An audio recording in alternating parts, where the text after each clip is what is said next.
따라 하시겠어요? 너희를 건져낼 신이 누구이겠느냐? 너희를 건져낼 신이 누구이겠느냐? 오늘 본문은 다니엘의 세 친구로 알려진 사드락과 메삭과 아벳느고의 믿음에 관한 이야기입니다. 우리가 잘 알듯 그들은 바벨론으로 끌려온 전쟁 포로들이었습니다. 하지만 당시 바벨론은 피지배국의 인재들을 등용하여 친바벨론 성향의 세력을 키우기 위한 우대 정책을 펼쳤기 때문에 이들은 그러한 수혜 속에 정계까지 진출을 했던 것. 하지만 역시 정치 무대란 그리 녹록지 않은 곳이었습니다. 소위 정치에는 항상 음모술수가 도사리고 있다고 하는데 사드락과 메삭과 아벳느고도 마찬가지였습니다. 그들의 흠을 잡아 죽이려는 시도가 암암리에 펼쳐지고 있던 것입니다. 문제는 그들이 몰랐을까? 다니엘서 1장을 보면 이들에 대해 소개하는 내용이 나오는데 이런 표현이 있습니다. 그들은 모든 지혜를 통찰하며 지식에 통달하며 학문에 익숙하여 왕궁에 설만한 사람들이었다. 곧 이들은 천재 중에서도 천재들이었습니다. 그러니 판세가 어떻게 돌아가는지, 지금 어떤 일들이 벌어지는지 오히려 정확히 꿰뚫고 있었을 것입니다. 성경을 보면 그들의 약점은 오직 하나였습니다. 하나님을 믿는다는 것, 오직 그것 하나였습니다. 다만 그 하나가 너무 커 보였습니다. 그러니 너무 뻔한 그 빈틈을 대적자들이 파고들 것은 자명한 일이었던 겁니다. 그런데도 그 허술한 빈틈을 메꾸지 않았던 것은 결국 하나님과 나 사이의 관계보다 더 중요한 것은 없다고 생각했기 때문입니다. 여러분, 일반적으로 신앙생활에 있어서 시험이라는 것은 대단해 보이는 일이기보다는 오히려 사소해 보이는 것을 가장해서 우리에게 찾아오고 딱 한 번만 눈 감아 버리면 되는 일, 그냥 짐짓 모른 채 하고 넘어가 버리면 그만인 것들이 대부분입니다.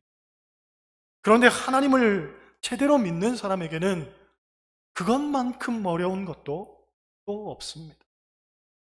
내가 사람을 의식한다면 사람의 눈만 피하면 됩니다. 속마음은 적당히 감추면 됩니다. 최악의 경우에는 양심만 좀 팔면 됩니다. 그런데 하나님이 보고 계시다는 걸 느끼고 그걸 믿는 사람은 안 되는 거죠. 국민일보 칼럼에 실린 5.16 군사정부가 시작될 무렵 마을에서 가장 정직한 사람을 동장으로 세웠는데 칼럼을 쓴 분의 아버지가 위원장님의 성화에 못 이겨 동장이 되었다고.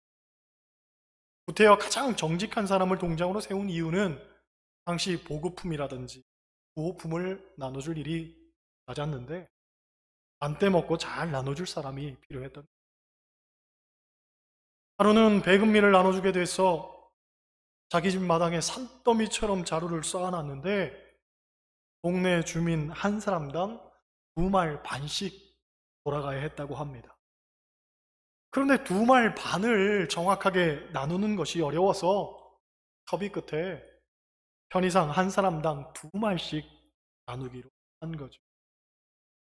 그렇게 늦은 시간까지 배급을 하고 보니까 꽤 상당한 양의 쌀이 남은 겁니다. 그래서 남은 쌀은 수고한 사람들끼리 나누기로 했습니다. 하지만 엄밀히 말하면 주민들에게 돌아가야 할 쌀을 공장과 반장들이 가로챈 꼴이죠.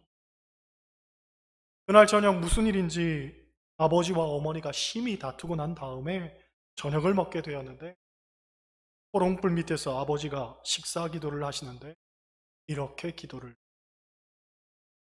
하나님, 부정한 곡식으로 자식들 먹이는 이 아비의 죄를 용서하여. 다음날 새벽 아버지는 자기가 더 받은 쌀을 짊어지고 면사무소에 가서 내려주고는 이내 공장 사표를 내고 돌아왔다고 합니다. 그런데 돌아오는 아버지의 얼굴이 지금까지 본 얼굴 중 가장 행복하다고 합니다. 그런 것.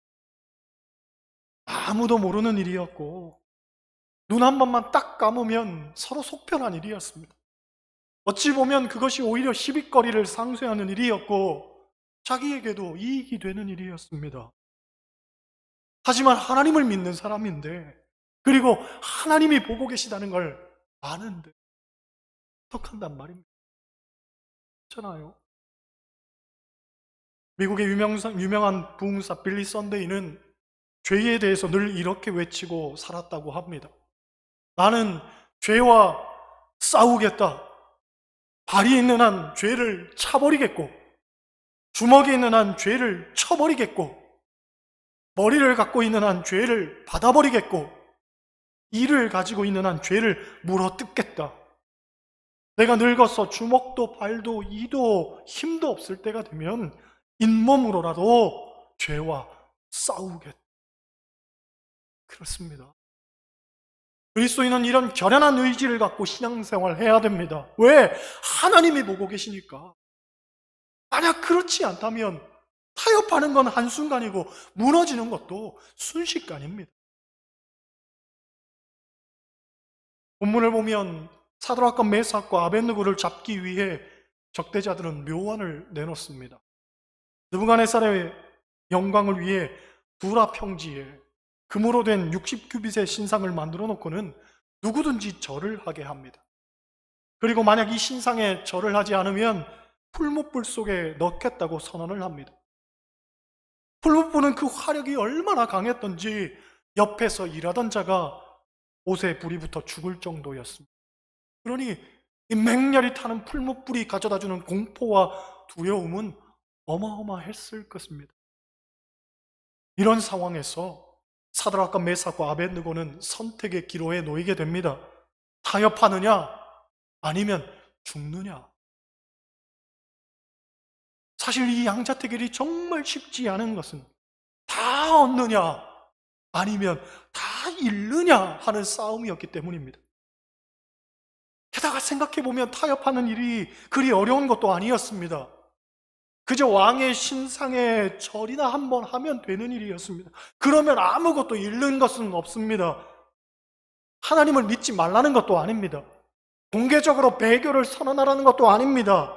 그저 신상에 절 한 번만 하면 그들이 갖고 있는 모든 지위와 권력과 부와 명예는 그대로 다 유지가 되는 일이었습니다.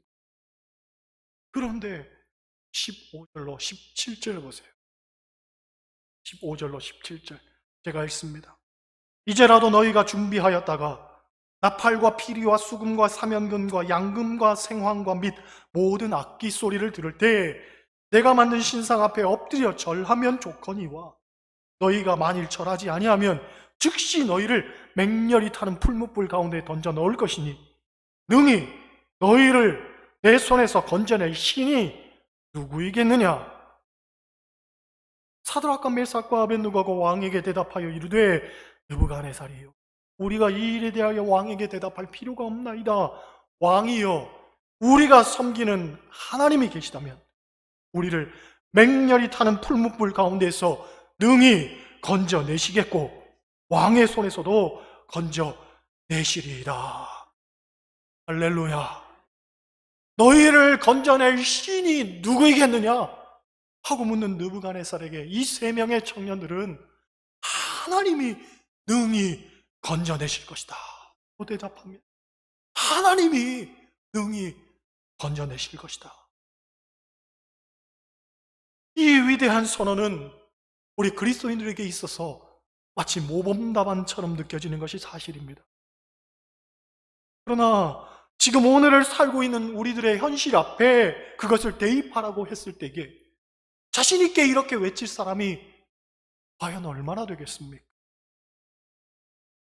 코로나라는 광풍 앞에 모두가 죽겠다고 아우성입니다. 믿지 않는 사람들도 그렇지만 믿는 사람들도 정말 죽을 것만 같은 시간을 지나고 있습니다. 도무지 끝은 보이지 않고 버티는 데에도 한계가 있습니다. 그런데 교회 가는 것도 쉽지 않습니다. 기도조차도 할 수 없습니다. 가슴 치며 울면서 부르짖어 기도하고 싶은데 그것도 하지 말라는 겁니다.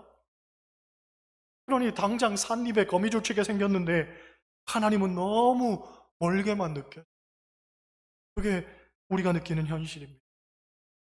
그러니 너희를 건져낼 신이 누구이겠느냐는 물음 앞에 하나님이 능히 건져내실 것이라고 말하는 것조차 머쓱할 따름. 그런데 이런 우리들에게 사드락과 메삭과 아벳느고는 생각지도 못한 일가를 날립니다. 그게 18절 말씀입니다. 18절 같이 읽습니다. 그렇게 하지 아니하실지라도 왕이여 우리가 왕의 신들을 섬기지도 아니하고 왕이 세우신 금신상에게 절하지도 아니할 줄을 아옵소서. 할렐루야. 그렇게 하지 아니하실지라도, 즉 풀무불 속에 들어가서 한 줌의 재가 되어버리더라도 나는 하나님만을 섬기겠다는 결연한 의지를 그들은 우리에게 보여주는 겁니다. 맞습니다. 그리스도인에게 있어서 가장 중요한 문제는 하나님과의 관계이지 어떠한 일의 성취가 아닙니다. 때문에 내가 씨름하는 문제가 해결이 안 되더라도 또 내가 원하는 방법대로 이루어지지 않더라도 그건 전혀 중요한 것이 아닙니다. 우리의 관심과 초점은 오직 하나님께만 맞춰져 있어야 되는 겁니다. 생각해보면 그렇습니다. 우리가 신앙생활 하는 게 하나님을 위한 나입니까? 아니면 나를 위한 하나님입니까? 예수님은 기도하실 때 내 원대로 마시고 아버지 뜻대로 되기를 원하나이다 고 기도했습니다. 사도 바울도 내가 살든지 죽든지 그리스도를 위한 것이라면 죽는 것도 내게 유익이라고 했습니다. 곧 내가 잘 돼야만 꼭 하나님께 영광이 되는 게 아닙니다. 내가 안 되는 것이 하나님께 영광이라면 그것조차도 우리는 받아들일 수 있는 믿음이 있어야 한다는 말입니다. 바울은 감옥에서도 하나님께 감사했습니다. 왜냐하면 감옥에 간 것이 오히려 복음의 진전이 되었기 때문입니다. 물론 그렇다고 여러분에게 감옥 가라는 얘기는 아닙니다. 내 삶의 모든 것이 오직 하나님의 영광으로 귀결되어야 한다는 말입니다. 사도행전을 보면 스데반의 순교로 큰 핍박이 일어나 기독교인들이 사방으로 흩어집니다. 고향을 떠나고 그것 때문에 많은 아픔을 당해야만 했습니다. 그러나 흩어진 무리들이 가는 곳마다 복음을 전하며 하나님께 영광을 돌렸습니다. 그들이 발길 닿는 곳마다 복음이 확장되고 증거가 되었습니다. 그런 겁니다. 우리는 너무 현세적이고 근시안적인 가치관에 매여서 삽니다. 그래서 내가 잘 되는 것이 곧 하나님께도 영광이라는 걸 당연한 명제처럼 여기고 살지요. 하지만 아닙니다. 우리는 잘 되어도 하나님이지만 안 되어도 하나님이어야 합니다. 살아도 하나님이어야 하지만 죽어도 하나님이어야 합니다. 왜냐하면 그리스도인에게 있어서는 삶의 결과보다 하나님과의 관계가 우선하기 때문에 그렇습니다. 개그맨 전유성 씨가 쓴 책이 있는데 책 제목이 하지 말라는 것은 다 재미있다. 생각해보면 그렇습니다. 하지 말라고 하는 건 다 재밌습니다. 저도 제 아들에게 하지 말라는 잔소리를 참 많이 하지만 제 아들이 하나도 지키지를 않습니다. 왜냐하면 그 녀석이 생각할 때에 자기가 재밌는 건 다 아버지가 하지 말라고 하기 때문에 그렇습니다. 그런데 걔가 어려서 뭘 모르니까 그러냐? 아닙니다. 어른들도 마찬가지입니다. 하지 말라고 하는 게 더 재밌습니다. 음식도 먹지 말라고 하면 그게 더 맛있습니다. 저희 장인어른이 위암 수술을 해서 제 아내가 장인어른에게 끊임없이 잔소리하죠. 아빠, 짜게 먹지 마. 그런데 짜게 먹으면 더 맛있습니다. 얼마나 짜게 드시는지. 주변에 술 드시는 분을 보십시오. 술 좀 그만 자시라고 하면 숨어서 소주도 더 먹습니다. 담배도 그만 피우라고 하면 끝난다, 끝난다 하면서도 왜 그렇게 피워대는지 싫어서 그렇습니까? 하지 말라고 하는 건 더 재미있으니까. 세상에서 요즘은 시쳇말로 기혼자들도 애인 하나 없으면 바보 취급받는다고 합니다. 나쁜 일인 줄 알면서도 그게 재밌으니까. 프랑스의 한 작은 마을에 성당이 있었는데 마을 사람들이 고해 성사를 위해 신부를 찾았다고. 그런데 마을 사람들이 고백하는 내용이 언제나 똑같은 것이었습니다. 신부님, 오늘은 누구와 불륜을 저질렀습니다. 오늘은 누구와 불륜을 저질렀습니다. 하나같이 와서 그 얘기를 하는 거죠. 그러니 신부님 입장에서 들어주는 것도 하루 이틀이지 그런 고해 성사를 듣는 것이 너무 지겨워졌습니다. 그래서 하루는 미사 시간에 신도들에게 부탁했습니다.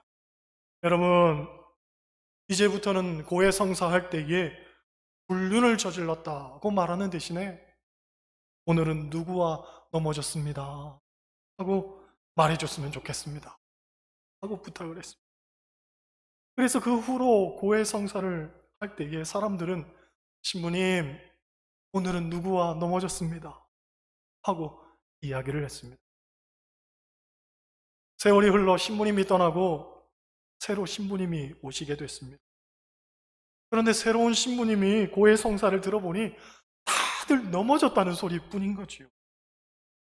그래서 이 신부님이 독실한 신자였던 마을 면장님을 찾아가서 말했습니다.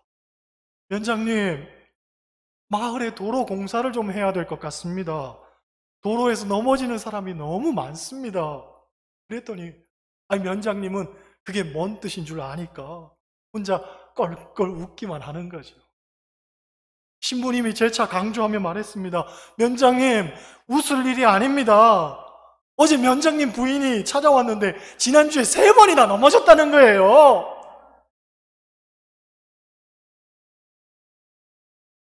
그 말을 들은 면장님은 아무렇지도 말았다는 전설 따라 삼천리가 전해져 옵니다. 물론 웃자고 하는 말이지만 자칫 내가 흥미를 느끼고 재미있는 그것이 오히려 하나님께서는 하지 말라고 하는 일일 수도 있다는 겁니다. 여러분 곰곰이 생각해 보시기를 바랍니다. 나는 그것을 위해 하나님께 기도하고 간절히 소망했을런지 모르지만 결국 그 일이 하나님과 나를 점점 멀어지게 만드는 일일 수도 있다는 거예요. 때로는 교인들이 저에게 기도 부탁을 할 때가 있습니다. 목사님, 제가 이런 일을 위해서 지금 기도하고 있습니다 라고 이야기하는데 속으로 섬찟한 거예요. 과연 그 일을 해도 될까? 과연 그것이 하나님이 기뻐하시는 일일까?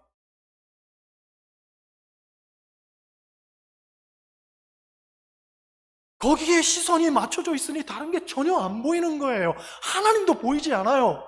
그냥 이것만 이루고 싶을 따름이지요. 그런데 하나님은 안 했으면 좋겠어요. 그것 좀 하지 말았으면 좋겠어요. 오히려 그런 요구를 우리에게 하실 수 있단 말이죠. 그렇기 때문에 우리는 그렇게 하지 아니하실지라도 하는 그 말에 귀를 기울여야 됩니다. 지금 우리의 신앙생활이 하나님 반드시 그렇게 해 주십시오라는 기도에 매몰되어 살고 있다면 문제가 있는 거예요. 그렇게 하지 아니하실지라도 하는 하나님과의 관계에 집중을 하고 살아야 되는데 이게 참 신앙생활인데 여전히 우리는 하나님 앞에서 나의 생각을 관철시키려고 나온단 말이죠. 어떤 목사님 교회에 10년 동안 경제적 어려움으로 말할 수 없이 고생하던 교인에게 뜻밖의 기회가 왔다고 합니다. 수억 원의 돈을 벌 사업이 계약 단계까지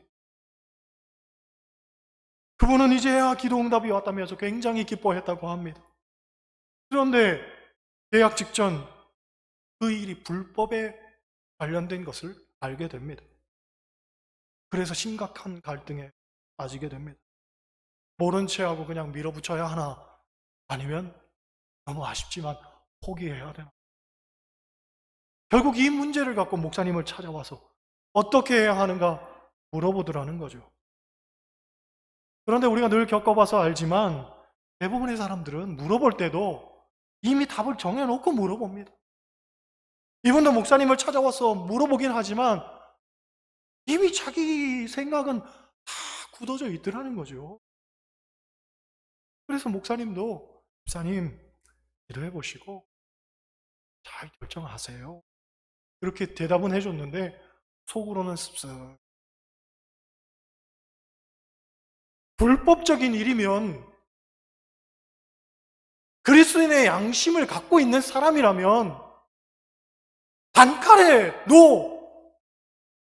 할 줄 알아야 되는데 이게 사람이 쉽지 않다. 그러니 그 집사님이 왜 그렇게 오랜 시간 동안 연단의 시간을 거쳐야 됐는지 비로소 이해가 되더라는 거죠. 불법이라는 걸 알면서도 해야 하나 말아야 하나, 해야 하나 말아야 하나 갈등할 정도라면 여전히 세상 가치관을 버리지 못했다는 말이고, 그 말은 바꿔 말해서 아직도 연단이 더 필요하다는 말이다. 때로는 하나님께서 내 기도에 응답하지 않으시는 이유가 내 기도가 부족해서가 아니라 연단이 부족해서일 수 있습니다. 아직 덜 깨졌기 때문에, 또 아직 내 믿음이 그 정도밖에는 안 되기 때문에 그런 겁니다. 여러분, 언제까지 반드시 그렇게 해 주실 줄 믿습니다에 하나님만 붙들고 사실 작정입니까? 그리스도인은 그렇게 해 주시는 하나님도 믿어야 하지만 그렇게 하지 아니하실지라도의 하나님도 믿어야 돼요. 하나님은 그 자체로서 우리에게 충분한 것. 살다 보면 세상은 우리를 비웃을지도, 특히나 요즘처럼 위기소침해질 때에 우리를 향해서 조소를 내뱉을지도. 그들은 묻습니다. 너희를 건져낼 신이 누구이겠느냐? 여러분, 당당히 말할 수 있기를 원합니다. 우리 하나님이 능히 건져내실 것이다. 우리 하나님이 능히 건져내실 것이다. 그러나 그렇게 하지 아니하실지라도 나는 어떤 경우에도 하나님을 믿고 하나님만 의지하고 산다. 그게 여러분의 믿음의 고백, 그리고 여러분의 신앙의 길을 원합니다. 바라기는 매일의 삶 속에서 즉 하나님만 바라보며 그렇게 하지 아니하셔도 충분히 하나님 한 분만으로 만족할 수 있는 여러분 되시기를 주님의 이름으로 간절히 축원합니다. 기도